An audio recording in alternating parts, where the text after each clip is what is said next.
Boom! Hey, what's going on, y'all? It's your boy Ned Mac with DFS Stats and Facts. It's week 15. I already got started off with the beautiful Thursday night game that I told y'all about to play. It was the Baltimore Ravens against the Jets. I told you it was a problem for the Jets. The Ravens took them out like it was nothing, and the Ravens are looking pretty strong right now. Anything can happen in the playoffs, but I'm just saying the Ravens is balling. They balling. I give credit where credit is due. But I'm here to talk about the players that you might have to put in your lineups this week. I'm pretty I'm pretty positive that these players are going to snap. If they don't, I don't understand why not. But yeah, I want to jump right into it and thank all the subscribers just like every week, man. If you're new to this, tap the bell, ring it and all that, do what you got to do. But yo, make sure you subscribe cuz I'm out here trying to get y'all money and y'all acting like y'all don't want it. That's cool. DFS value, I'm starting off Chris Godwin. 7,700. I know a little hefty on the price, but yo, Mike Evans is out. Okay, so Chris Godwin been balling all year, and honestly, he balled out last week. Had 7 receptions, 91 yards, and I think he's gonna have just a little bit more, and maybe even add a couple touchdowns in there with Mike Evans out. And you know how Jameis Winston gets down. He might throw 50,000 interceptions, but the Bulls still be balling out and still up there with touchdowns this year. Top 5 quarterback and touchdowns. Just saying. But also throw in Adrian Peterson if you want to get a little lower. The boy Geis is out again. IR like he's done. Adrian Peterson 4,400, right? And he gave you 13.6 last week and 15.9 a week before. So he's been getting a little love, a little cheap. Definitely gave you the value if anything, right? Okay. Also, I have for value my boy Say. Can't forget about Say this week, yo. Don't do it. He is also 7,700, just like Godwin. But look, he's playing Miami, and he's been having terrible weeks in the last since about week 10. Okay, Say has just been, I don't know what's been going on. I think it's the whole Giants organization as a whole, but Saquon has not been getting that value that he usually gets and that people expect from him. Uh, week 10 he had 8. Week 11 was the bye, right? Came right back. Week 12 gave you another 8. Uh, like it was crazy. And then 14-5, and then yeah, he only gave you 9.7 last week. But that's another reason why I think he's gonna go off because he hasn't really been doing anything. So he's bound to get it. Like say, okay? Remember I said it. But yeah. Defense, fancy defenses win chips too. I gotta go with the Patriots defense this week at 4 racks. They play Cincy this week, so um, I don't think I have to say anymore. Seattle's defense as well, also high up there, 3-7. I would definitely look at their defense. They had 2 interceptions last week, 5 interceptions, and 5 forced recoveries, fumble recoveries. I'm sorry, 5 fumble recoveries in the last 3 games.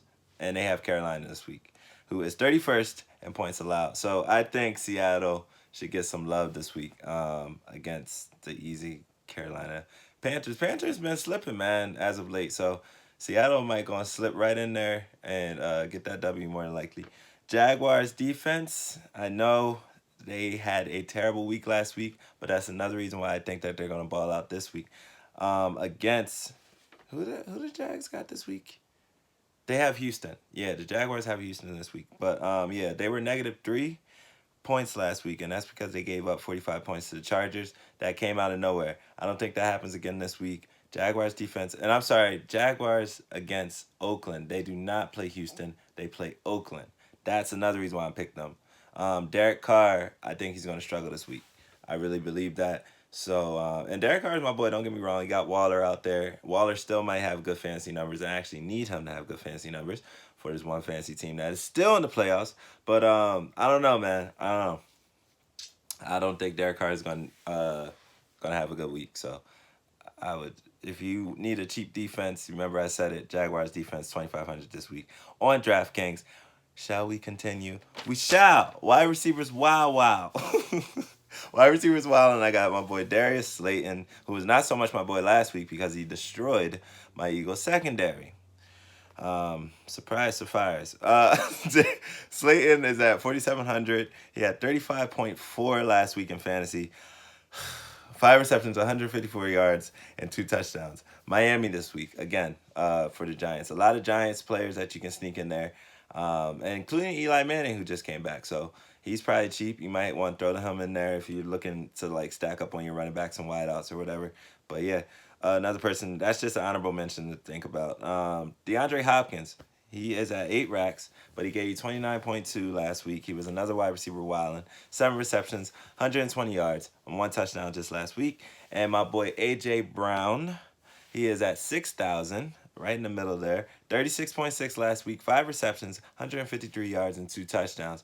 I talked about AJ Brown a couple times this year. He is coming up definitely now in these last couple weeks. Ryan Tannehill and the Titans are on a mission. Do not sleep on them. I've been talking about them for a couple weeks as well. Remember I said it. Running backs running ish. My boy Aaron Jones was going in. He is at 7,300 this week. 16 carries he had last week. 134 yards, 1 touchdown. Gave you 34.2. He also had a couple of receptions in there as well. They got Chicago this week. Good little NFC North battle. We'll see what happens there. That's all I'm going to say about that game because I want to bring on my boy Mixon from Cincinnati, who was at 6,100. This week, he had 23 attempts, 146 yards. Last week with a touchdown, also had 3 receptions for 40 yards, gave you 30.6 fantasy. He's been turning up as well. But true test this week against New England's defense, who I just praised earlier. My boy Mozart also was a running back running ish though for San Francisco 49ers, man. He's been doing it with my boy Breida. Yeah, Matt Breida, he's been out. And Tevin Coleman's been okay. I don't know what's been going on. I don't even know if they really played last week, but yeah, really don't need him if you got Mozart giving you 20 plus fantasy back to back back weeks. So just last week he had 10 attempts, 69 yards and 1 touchdown. A lot and adding on 2 receptions, 40 yards for 1 receiving touchdown as well. So he's been doing a damn thing. And tight ends turning up. It's going to be the top 3 tight ends. I believe it's the top 3 tight ends you can choose from if you go through all the NFL games on Draftkings. It is the top 3 with Kelsey, Kittle, and Ertz all coming up big last week. You saw what Kittle had to do with like 3 men on him last week in that last game. That was a crazy game last week.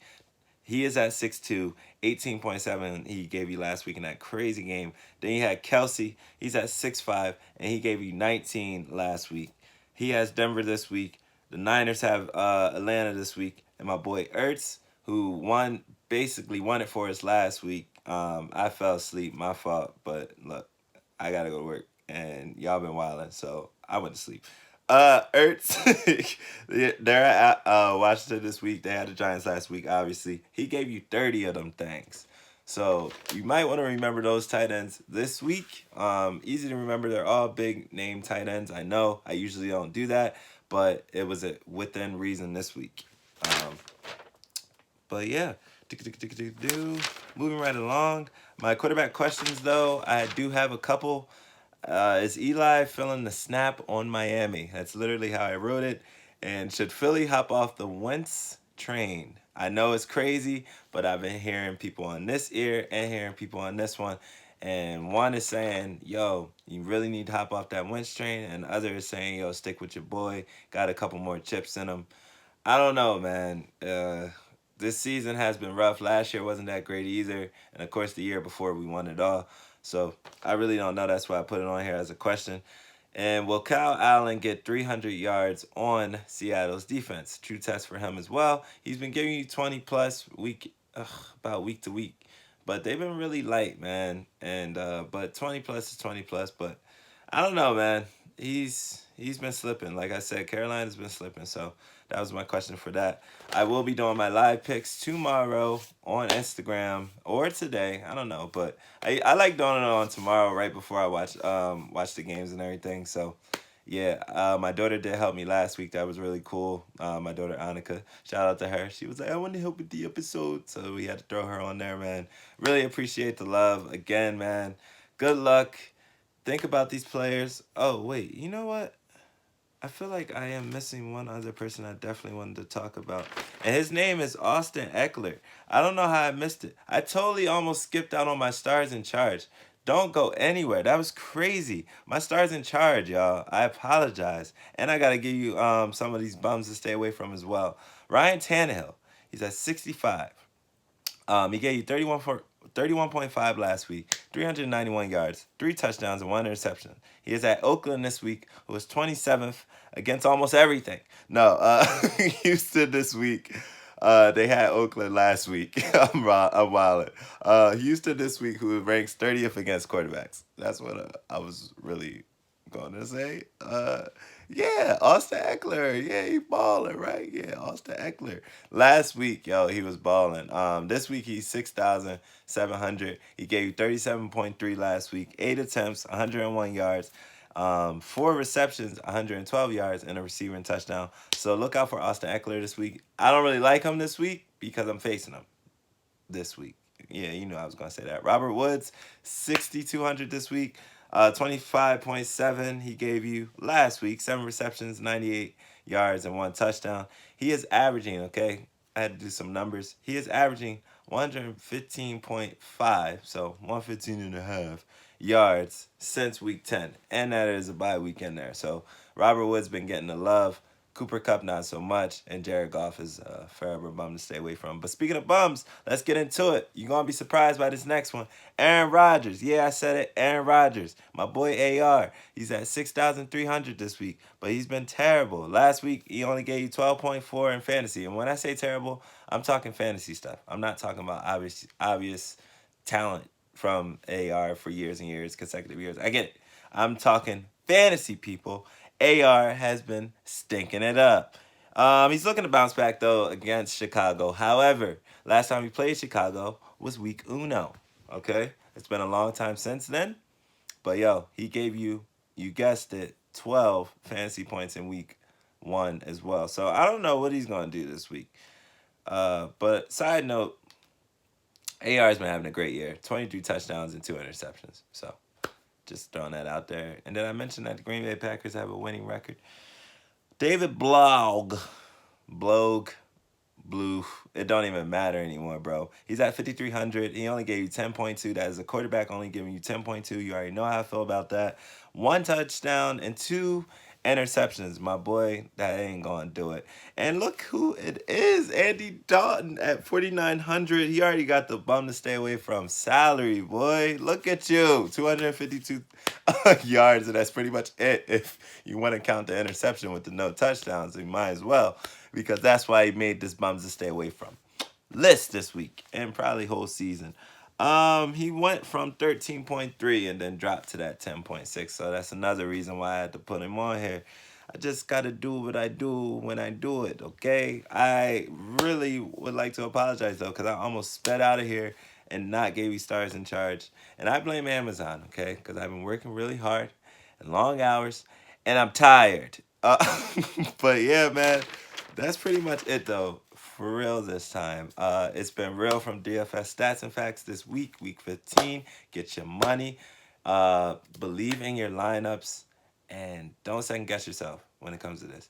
Don't do it, because usually that first lineup that you was thinking about and you was like, ooh, I got it. And then you keep going backity, and keep switching people out and then putting, like, at least if you really want some fantasy advice, you come up with that first team, you keep that first team, and then you just got to make other lineups. Don't go back to that team and start switching stuff around. Nah, because usually what they say, with your first answer or your first choice is usually the best choice. I'm out.